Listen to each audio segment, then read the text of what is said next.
할렐루야. 네. 예배에 나오신 성도님들을 주님의 이름으로 환영하고 축복합니다. 오늘은 베드로전서 1장 13절에서부터 25절 말씀으로 본향을 향하는 나그네의 삶이라는 제목으로 말씀을 나누고자 합니다. 소망과 위로의 서신인 베드로전서의 배경은 네로 황제의 박해와 관련이 있고, 그 박해와 고난의 정도는 오늘날의 우리 것과는 비교할 수 없을 정도로 노골적이었고 직접적이었습니다. 이로 인해 고난을 직면했었던 소아시아 지역의 교회들에게 베드로는 예수 그리스도 안에 있는 신자의 소망을 전합니다. 그것이 베드로전서 1장 1절부터 12절의 말씀이었습니다. 인생을, 본향을 향해 나아가는 여행길로 비유하면서 너희들을 위해 삼위 하나님께서 구원을 베풀어 주셨고, 너희들은 그 집으로 향하는 나그네다. 너희들이 향하고 있는 그 집은 영원하며 썩지 않고 쇠하지 않는 하늘에 이미 있는 것이다. 그리고 이를 위해 너희들이 혼자 고분고분하는 것이 아니라 고난 중에서도 하나님께서 능력으로 너희를 보호하고 계신단다. 그렇기에 너희의 믿음이 얼마나 귀하고 확실한지, 그러므로 고난에도 크게 기뻐한다는 것입니다. 이렇게 너희에게 베풀어진 은혜가 얼마나 큰 것이고 또 얼마나 확실한 것인지 말했다면, 오늘 말씀은 그러므로 받아서 시작하죠. 그래서 이 산소망을 가진 자에게 합당한 삶에 대해서 말씀합니다.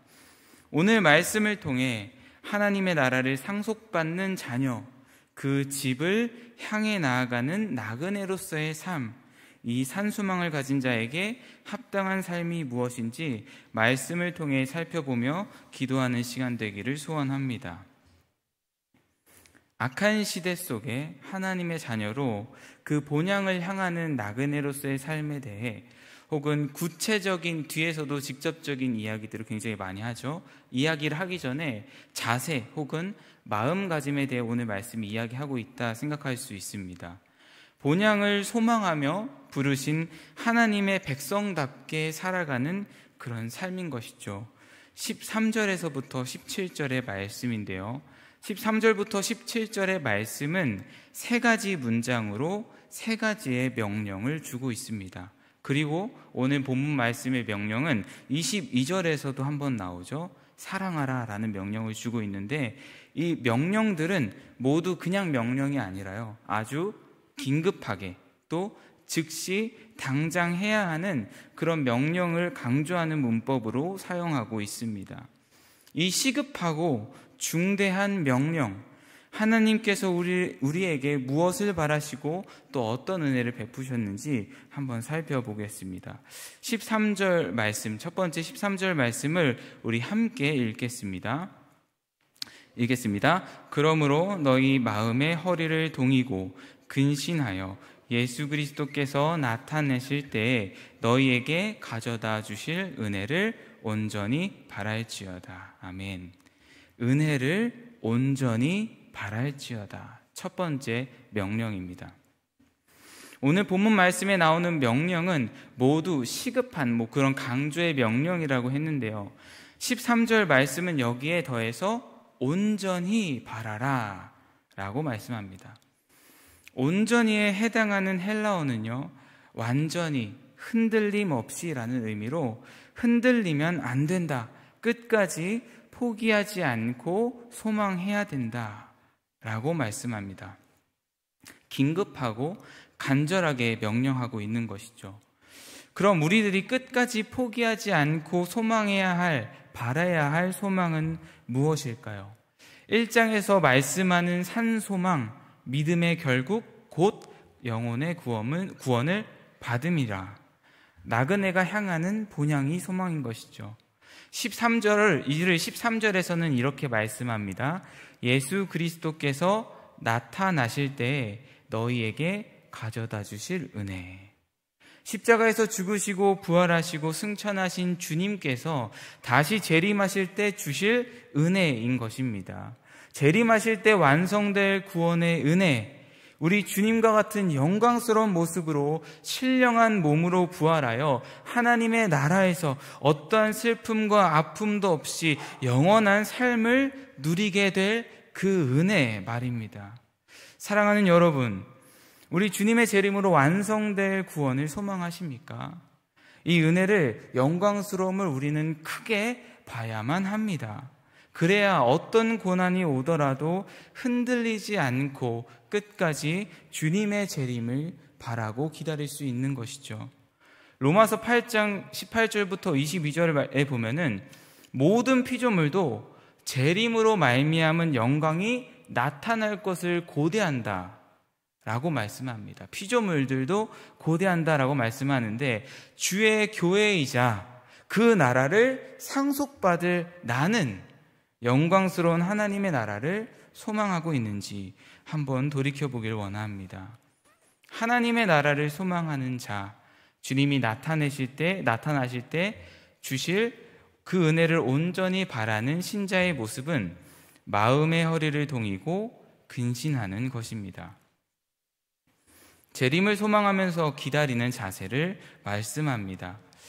마음의 허리를 동이다라는 것은 가장 중요한 이 마음, 즉 우리가 바라는 이 소망을 단단히 붙들고 긴장된 모습으로 기다리는 그런 자세를 의미합니다.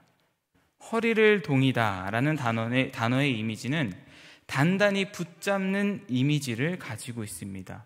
특별히 옛날의 성경시대의 옷을 생각해보면 어떻죠? 옷이 원피스 같이 긴 옷에 나풀나풀 거리는 그런 옷인데, 그렇게 나풀나풀 거리지 않도록, 움직임에 방해되지 않도록 허리에 띠를 둘렀습니다. 그래서 더 자유롭고 재빨리 움직일 수 있게 했죠. 이런 복장을 생각해보면 집에서 쉬고 있는 사람의 모습은 아닐 것입니다. 곧 나갈 사람, 나그네와 같은 모습입니다. 언제든지 떠날 준비를 하고 있는 그런 모습이죠. 이런 모습은 대표적으로 출애굽기 12장 11절, 6월절을 보내는 하나님의 심판을 기다리고 있는 이스라엘의 모습에서 그 의미를 더 잘 알 수 있습니다. 12장 11절 말씀을 제가 읽어드리겠습니다. 너희는 그것을 이렇게 먹을지니 허리에 띠를 띠고 발에 신을 신고 손에는 지팡이를 잡고 급히 먹으라. 이것이 여호와의 유월절이니라. 아멘.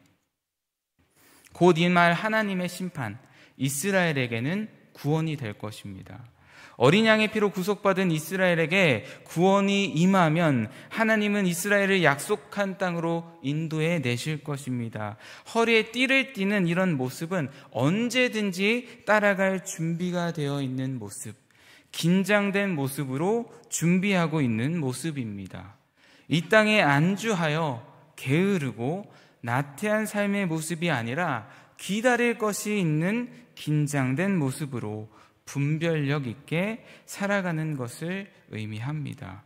근신하다라는 이 말씀도 같은 의미입니다.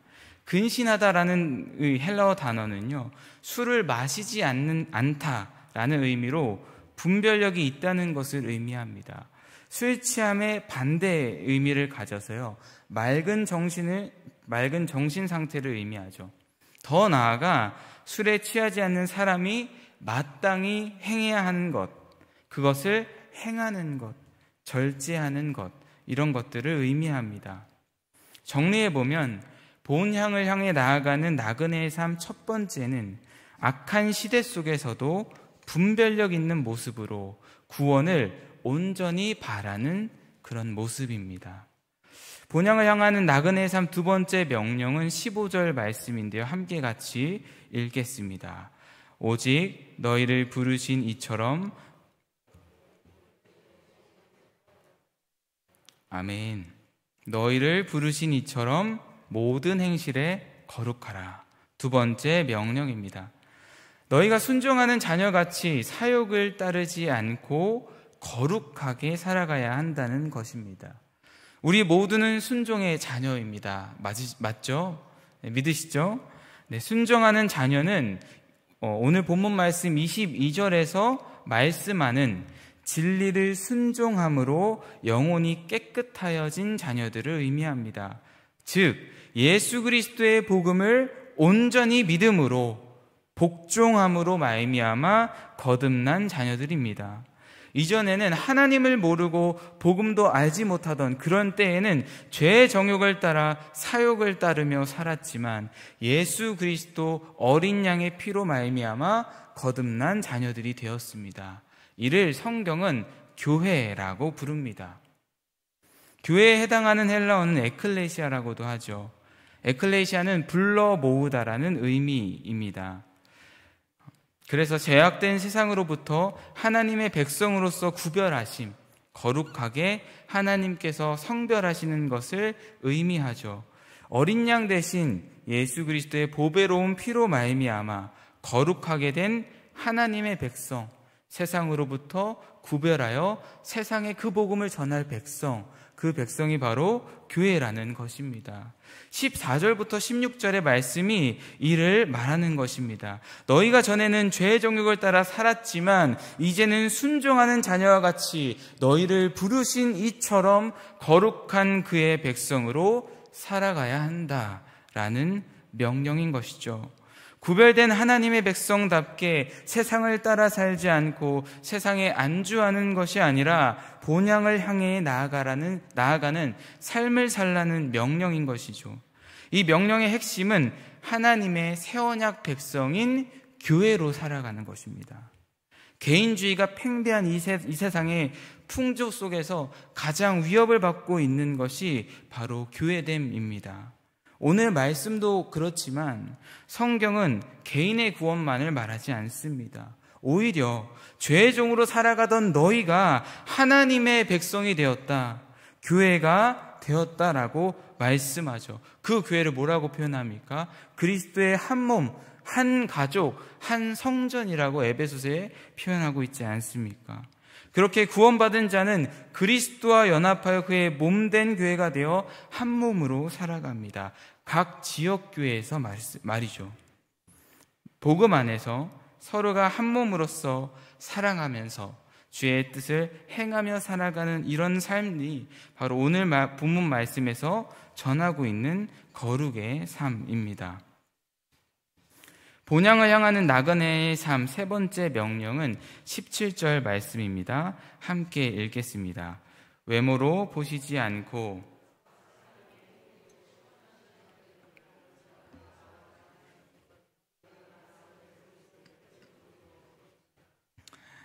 아멘. 행위대로 심판하시는 하나님을 두려워하라 라는 것이죠.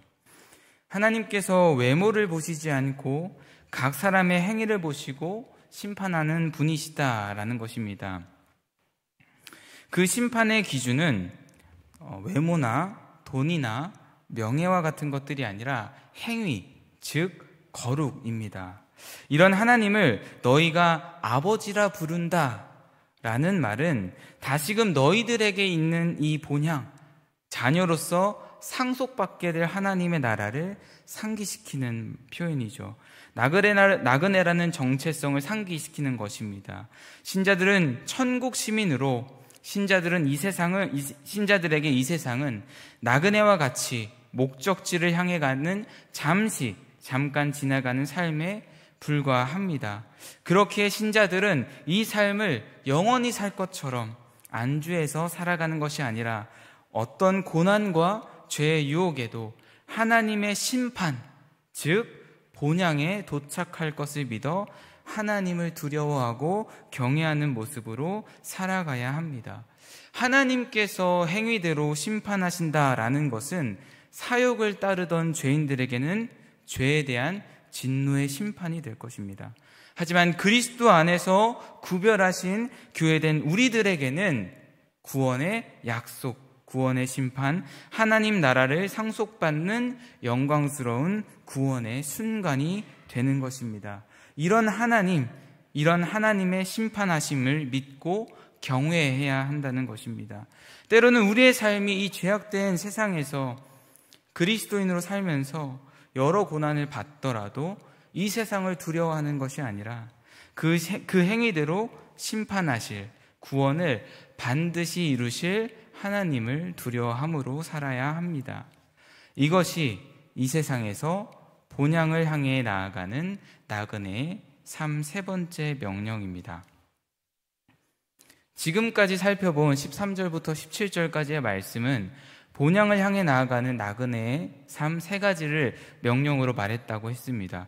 마음을 단단히 하고 분별하여 재림하실 때 주실 은혜를 온전히 바라고, 이렇게 바라는 신자들은 모든 행위에 거룩하며 부르신 그 백성답게 교회로 살고, 이렇게 살아가기 위해 심판하실 하나님, 반드시 이루실 하나님을 두려워함으로 살아가는 것입니다. 이 세 가지의 문장으로 명령으로 말씀하고 있지만, 이런 삶을 한마디로 요약하면 고난 속에서도 산소망을 가지고 거룩하게 살아라 라는 것입니다. 거룩한 삶이라고 할 수 있죠. 소아시아 교회뿐만 아니라 모든 성도들, 오늘날 우리들에게까지 어떤 고난과 유혹에도 흔들리지 않고 본향을 향하는 그 나그네의 삶, 거룩을 향해 살아가야 합니다.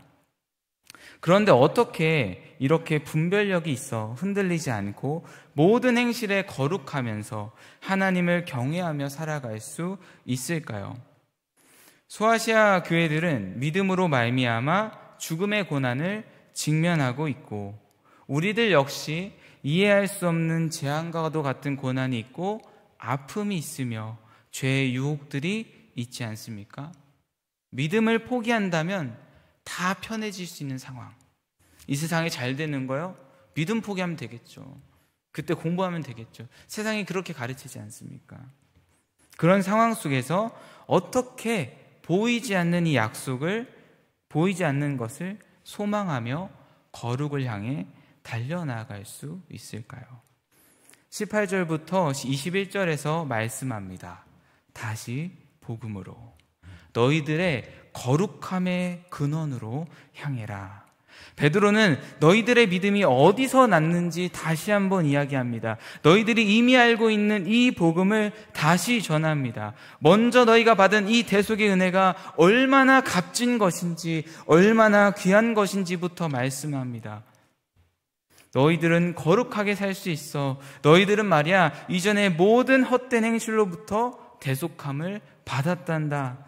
이방 조상들의 헛된 생활 방식은 어떤 유익도 없는 그런 죄를 따르던 비참한 삶을 의미합니다. 죄의 종노릇하던 이 죄의 지배로부터 대속함을 받았고, 그 죄에 대한 모든 형벌, 심판인 죄의 형벌로부터 대속함을 받았다는 것입니다. 이제 신자들은 더 이상 죄의 종노릇하지 않습니다. 심판을 두려워하지 않습니다. 거룩하게 살 수 있는 자가 된 것입니다. 이 은혜가 더 놀랍고 값진 것은 이 대속함이 은이나 금과 같은 것으로 된 것이 아니라는 사실입니다. 지금의 은은 어떻죠? 그 값어치가 별 값어치가 없죠. 금보다 더 값진 것들이 이 세상에는 아주 많이 있습니다. 근데 당시 2000년 전에는 은만 해도 엄청난 값어치가 있었고, 금은 세상에서 가장 귀하다 여기다고 하는 것 중에 하나였죠. 그런데 신자를 자유케 하는 그 대속이, 그 대가가 이 세상에서 가장 귀하다는 금 정도가 아니라는 것입니다. 훨씬 더 귀한 것, 이거에 비하면 은과 금은 썩어 없어질 것에 불과하다는 것입니다. 그렇다면 하나님은 무엇으로 도대체 죄인들을 대속하셨습니까? 19절 말씀을 우리 함께 읽겠습니다. 오직 흠없고 점없는 어린 양 같은 그리스도의 보배로운 피로 된 것이니라. 아멘. 하나님께서 그의 백성들의 죄를 용서하시기 위해 이 유월절 어린 양, 예수 그리스도로 말미암아, 어린 양의 피로 말미암아 성취하셨습니다. 친히 하나님이신 그리스도께서는 인간의 몸으로 이 땅에 오셔서 모든 죄를 대속하는 화목제물이 되셨습니다. 십자가에서 흠이 없는 제물로 완벽한 제사, 영원한 희생제사, 그걸로 불의한 자들의 죄를 속량하셨습니다. 이전에 우리들은 헛되고 무의미하게 살며 하나님의 진노만을 기다리며 살던 비참한 자들이었지만 이제 예수 그리스도의 십자가의 죽으심, 그의 피로 대속함을 받았습니다. 출애굽 이스라엘 백성이 유월절 어린 양의 피로 애굽에서 구원받은 것보다 더 훨씬 비교할 수 없는 더 큰 구원이 예수 그리스도의 보배로운 피로 이루어진 것입니다. 이 얼마나 보배로운 피입니까? 이뿐만이 아닙니다. 이 놀라운 은혜가 영원 전부터, 창세 전부터 하나님의 계획하심에 있었고 그것이 이제 다 성취가 되어 다 우리에게 다 주어졌다는 것입니다. 그 모든 은혜가 다 주어졌습니다. 우리는 이 하나님의 모든 구원의 계획을 성취하신 그리스도로 말미암아 믿은 자들입니다. 하나님께서는 영원 전부터 있었던 하나님의 계획, 하나님의 말씀을 다 이루시는 분이십니다. 그것이 예수 그리스도의 십자가로 말미암아 드러난 것이죠. 하나님의 구원의 신실하심이, 확실하심이 증명되었다는 것입니다. 그렇다면 하나님께서 이 죄를 해결하시는, 죄의 세력을 깨뜨리시는 이 가장 중요하고 어려운 그 일을 십자가로 다 이루셨다면 우리 주님께서 다시 오실 때 하나님 나라를 완성시키실 것은 너무나도 당연한 것입니다. 우리의 소망이 확실하다는 것이죠. 그래서 너희의 믿음과 소망이 하나님께 있게 하셨다라고 말씀합니다. 베드로는 이전에 죄의 종노릇 하던 자에서 구속받은 것이 바로 예수 그리스도의 보배로운 피로 된 것이라는 이 복음을 상기시키며 이 그리스도의 피 흘리심이 얼마나 보배로운 것인지, 귀한 것인지 전하며 하나님께서 영원 전부터 계획하신 것이 그리스도로 다 이루어졌다, 그리고 너희들에게 다 주어졌다 말씀함으로 우리의 소망 또한 반드시 이루실 것이다 라는 것을 말씀하는 것이죠.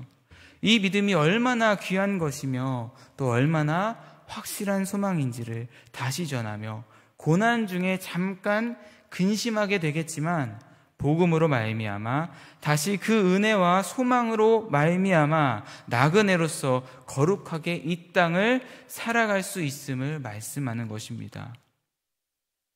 그리고 이제 마지막으로 베드로는 오늘 본문 말씀의 가장 핵심적인 명령을 합니다. 하나님의 백성답게 거룩할 것을 말했고 어떻게 거룩할 수 있는지 보배로운 피를 말씀했다면 이제 구체적으로 본향을 향해 나아가는 그 거룩한 삶이 어떤 것인지 말씀합니다. 바로 사랑입니다. 22절 말씀을 우리 함께 같이 읽겠습니다. 너희가 진리를 순종함으로 너희 영혼을 깨끗하게 하여 거짓 없이 형제 사랑하기에 이르렀으니 마음으로 뜨겁게 서로 사랑하라. 아멘. 온 마음으로, 순결한 마음으로 서로를 뜨겁게 사랑하라. 이것이 오늘 본문 말씀의 결론이자 하나님의 백성인 교회로서 거룩하게 살아가는 삶이며 우리 주님의 명령입니다. 유월절 어린 양 되신 예수 그리스도의 보배로운 피로 말미암아 거듭난 우리들은 이 복음, 이 진리의 말씀에 복종함으로 영혼이 깨끗하게 된 자들입니다. 이전에는 정욕을 따라 살았지만 그래서 주께서 말씀하신 이 명령하시는 사랑할 수 없는 자들이었지만 이제는 복음에 온전히 복종, 믿음으로 말미암아 깨끗하게 된 자들입니다. 영혼을 깨끗하게 하여라는 헬라어는요, 완료 시제를 사용해서 이미 복음으로 깨끗하게 된 상태를 의미합니다. 오늘 말씀은 진리로 말미암아 거듭난 교회를 출애굽 이스라엘 백성들과 연결하여 이 모든 예표가 그리스도 어린 양의 보배로운 피로 말미암아 성취가 되었다는 것을 곳곳에서 보여줍니다. 즉 우리 모두는 죄인으로 자신의 사욕을 따라서 살았지만 이제는 그리스도의 보배로운 피로 말미암아 새 언약 백성 교회가 되었다는 것이죠. 그렇기에 이제 거듭난 하나님의 백성인 교회는 구별하여 부르신 하나님과 같이 거짓 없이 깨끗한 마음으로 서로를 뜨겁게 사랑할 수 있고 사랑해야만 하는 것입니다. 어떤 사랑을 오늘 본문 말씀은 말씀합니까? 거짓 없는 형제 사랑입니다. 이 말씀은 신자의 사랑에 거짓이 있을 수 있다는 것을 전제하죠. 그리스도 안에서 우리가 하나님의 가족이 되었다고 성경은 말씀하시기에 우리는 서로를 형제 자매라고 부릅니다. 또 말씀에 교회는 그리스도의 몸이라고 말씀하기에 우리는 서로를 지체라고 부릅니다. 또 그런데 만약 우리가 이를 참되게 믿지 아니하고 사랑하지 않는다면, 정말 가족으로 한 몸으로 여기고 행하지 않는다면 바로 그런 것들이 거짓된 사랑이 될 것입니다. 우리는 하나님의 백성된 교회로 하나님의 율법의 정신인 하나님 사랑과 이웃 사랑에 신실해야 합니다. 이것이 교회에 합당한 삶입니다. 이런 삶은 서로를 향한 뜨겁고 열렬한 사랑입니다. 이는 굉장히 적극적이고 구체적이며 희생적인 사랑입니다. 내가 너희를 사랑한 것 같이 너희도 서로 사랑하라 라는 주님의 사랑입니다. 성경이 말씀하는 사랑은 감정만 말하지 않습니다. 오히려 감정은 적게 말합니다. 오히려 신실하심, 의지에 대한 부분이며 믿음에 대한 의미를 강하게 담고 있습니다. 주의 복음으로 말미암아 하나님께서 우리를 한 가족, 한 몸으로 새롭게 만드셨다, 창조하셨다는 것을 믿는 믿음, 사랑하는 마음이 생기지 않더라도 기도로 구하며 사랑하라 하신 말씀의 명령에 순종하는 신실한 순종이 사랑인 것이죠. 이렇게 모든 지체들이 한 몸을 위할 때, 서로 사랑할 때 어떤 고난에도 교회는 흔들리지 않을 것입니다. 본향을 향해 누구 하나 탈락하지 않고 함께 나아가게 될 것입니다. 그렇게 서로 하나됨을 지키고 서로 돕고 중보하며 연단되고 그렇게 하나됨을 누리며 크게 기뻐하는 것이죠. 그렇게 자신이 가진 것으로, 은사로 서로를 열렬히 사랑할 때 교회는 그리스도의 충만함을 누리고 하나님 나라의 복을 누리며 더욱더 튼튼하여지며 풍성한 복을 누리게 될 것입니다. 사랑하는 여러분, 종말의 때를 살아가는 우리들에게 재림이 다가올수록 고난은 더욱 심해질 것입니다. 그럴수록 더 힘든 데일수록 어떻죠? 주변을 챙길 여유가 전혀 없어요. 그런 상황일수록 복음을 더욱더 간절히 붙드시는 은혜가 있길 축복합니다. 더욱 교회로서 사랑으로 함께 이겨나가길 축복합니다. 이 소망을 우리가 끝까지 붙들어야 하는 것은 우리가 교회로 거듭나게 된 그것이 없어질 것, 썩어질 것, 그런 것들이 아니라 썩지 않는 영원한 하나님의 말씀으로 된 것이기 때문입니다. 하나님의 말씀은 영원하며 영원한 말씀으로 말미암았기 때문에 우리의 고난 또한 영원할 것이, 우리의 구원 또한 영원하고 분명하기 때문입니다. 그렇게 교회로 서로 사랑하는 것이 바로 믿음, 사랑이라는 것이죠. 이 영원한 나라를 향한 여정에 하나님은 우리를 홀로 부르지 아니하시고 새샘교회로 부르셨습니다. 이를 믿는 은혜가 있기를 축복합니다. 그렇게 부르시는 하나님의 백성답게 우리가 새샘교회로 서로 사랑하며 우리에게 남겨진 이 여정을 함께 한 몸으로 행복하게 또 힘있게 크게 기뻐하며 함께 나가길 간절히 소원합니다.